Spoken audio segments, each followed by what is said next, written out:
Hey to anyone who might be watching this so early on, or later on, I don't know. I'm Maisie with a Z, or Z, whatever, and I reckon that I'd try vlogging too, going off an idea that a friend had about recording my public rants in places where I won't get embarrassed or involuntarily committed, or just getting I want attention in general. Although living with housemates, that's kind of hard, and I still feel kind of awkward talking out loud, but I'm sure they'll understand. And of course I am self-scripting this, so I won't blank out mid-sentence, which I have enough trouble doing anyway, even normally. And, well, I reckon that I'd try this to begin with, because the words have just been coming easier at this point, and even if it is in the form of public ranting, as I mentioned before, and I'm just hoping that I can try putting them here instead so they can take a more level-headed and constructive form. I'm still going to write blog posts, but I just tend to overthink a lot when it comes to writing and take forever to finish, so hopefully this approach will help me get out more thoughts faster and process them a bit faster too, without unloading them onto my friends or relying on weekly therapy or counseling or whatever appointments. Anyway, let's move on to the main thing I wanted to talk about this video. Content warning for depression, chronic suicidality / suicidal behavior, overdoses, crisis centers, hospitals, bullying, abuse, psychological and physical, and FTX dysphoria / menstruation before we begin. This first vlog is going to get kinda heavy, but I promise that not all of them are going to be like this. So, 2 nights ago, I overdosed on my meds and lay down to fall asleep in basically the same spot for what I was hoping would be the last time.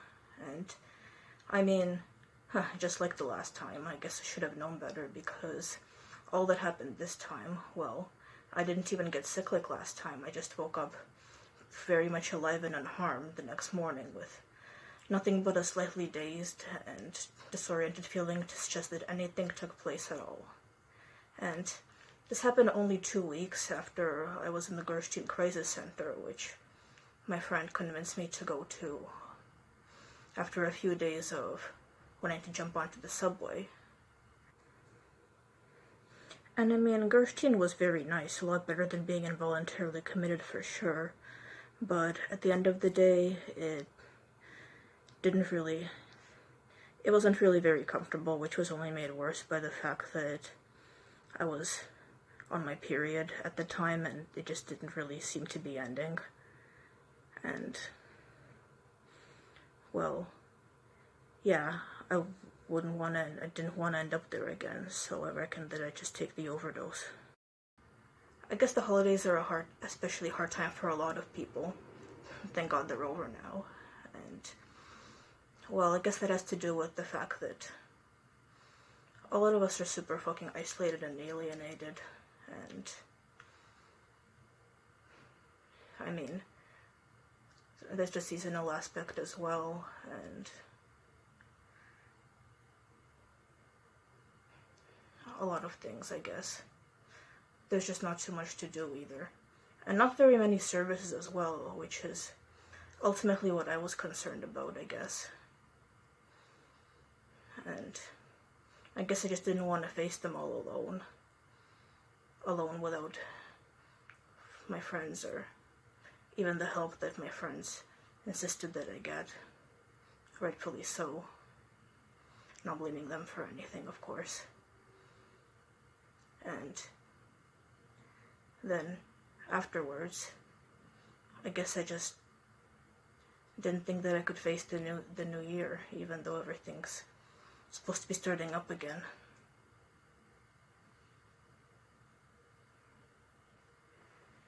And I mean, I'm still not sure where my life can go from here, but I talked to my case manager, and she suggested that I start rebuilding my life with small steps. And I mean, I guess that's been consistent with what other people have told me my whole life. Well, not my whole life, what feels like my whole life anyway, for as long as I had depression. But I mean, so much easier said than done, especially when you aren't on the receiving end of the trauma and you don't actually have a concrete plan to really help me solve anything. But yesterday I talked to my case manager, and she's a trained therapist, and she's researched all this, and she has the diagnosis herself, and she thinks that I have complex trauma, or as it's known, complex post-traumatic stress disorder.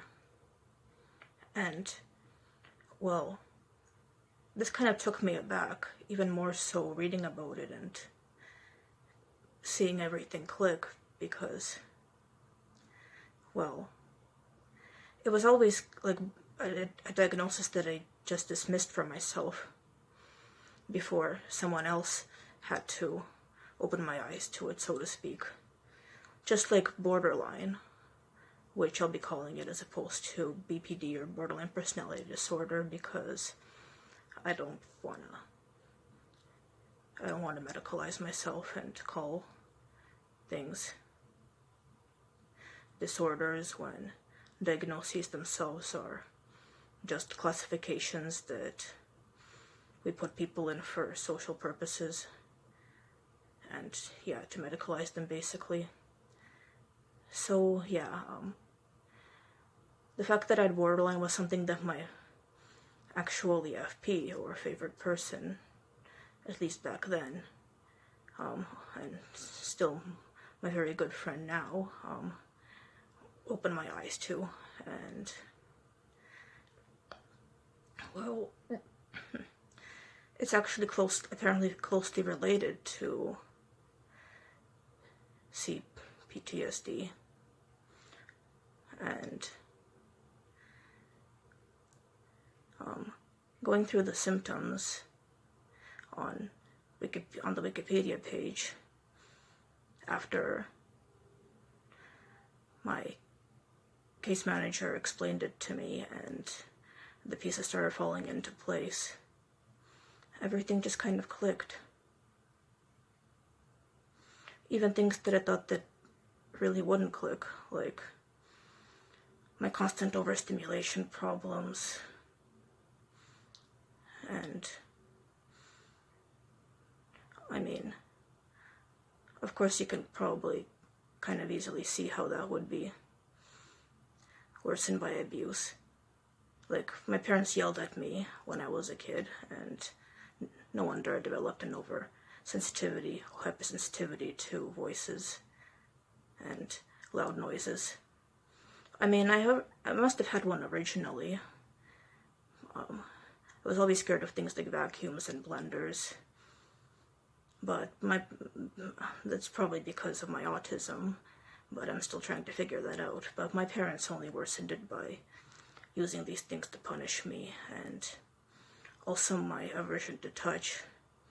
I'm wondering if that was because they beat me, and my siblings didn't grow up the same way. They weren't physically disciplined, even though, and they probably haven't been yelled at quite as much, so, and they definitely weren't the black sheep of the family, so there's that. But yeah, it seems as though at this point, I just have to recognize that all of these issues I have, they all stem from trauma that isn't my fault, trauma that's the fault of, well, institutions, I would really say. Schools, where bullying festers, capitalism, which forces us into poverty and submission and alienates us from everything, including ourselves. And, well, there's also family. And I don't mean to say that my parents didn't love me or anything, but like my case manager said, it's really the worst one. Or, well, not really the worst, but it feels just as terrible when, and it is just as terrible when they love you, and they try to help you, but I mean, at the same time, they're also insulting you and invalidating you. And this kind of inconsistency is confusing and what probably led me to this emotional mess. And the question is how to get out of it now, I guess. How do I get to a point where I can make real connections with people and really take care of myself before I can start taking care of them too? Well, I mean, yeah, she suggested that I start small, so an idea that she had was mirror affirmations. Even the littlest things, I mean, the things that don't really seem too positive. Like, she said that I could literally do, "I'm not the worst person in the world," which I could definitely do for about 6 to 8 weeks. Apparently that's how long it takes to build a habit, at least according to her. I mean, I thought that it was a bit shorter, but never mind. And she said that it's a good idea to choose one relatively small goal that you can work on regularly and do it for 6 to 8 weeks before it becomes a habit, something that's likely to bubble into other more positive things. And, well, I reckon that self-affirmation should be easy enough, and I can do them in my videos too. And I reckon that one of the goals that I would like to become a habit is, yeah, making a post every week. I asked Carrie what she thinks of my other goals and whether I have to choose just one, and I'm still waiting on that. But at the end of the day, I think this is probably the one that I'd go with, because I've always had a very hard time motivating myself, especially to do creative or communicative things on my own, especially if it involves talking out loud like vlogging does. So I'm really hoping that this can lead to an entire cavalcade of positivity. And yeah,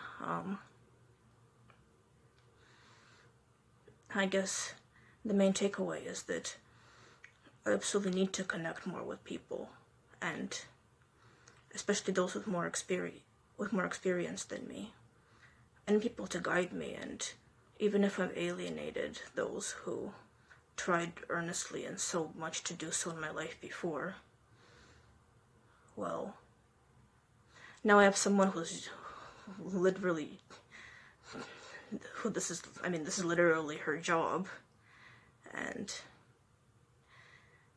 well, I guess it's a bit hopeful though, you know? Finally I have someone who seems to be able to tell me things, and people have always told me that I'm stubborn. But maybe it's because they weren't talking to me properly. Okay, that maybe sounds a bit rude, but I mean, as Einstein himself said, you can't expect a fish to climb a tree, right? And if you do, I mean, it's going to grow up believing it's stupid its whole life, even though really it just has different needs and different things that it's good at doing.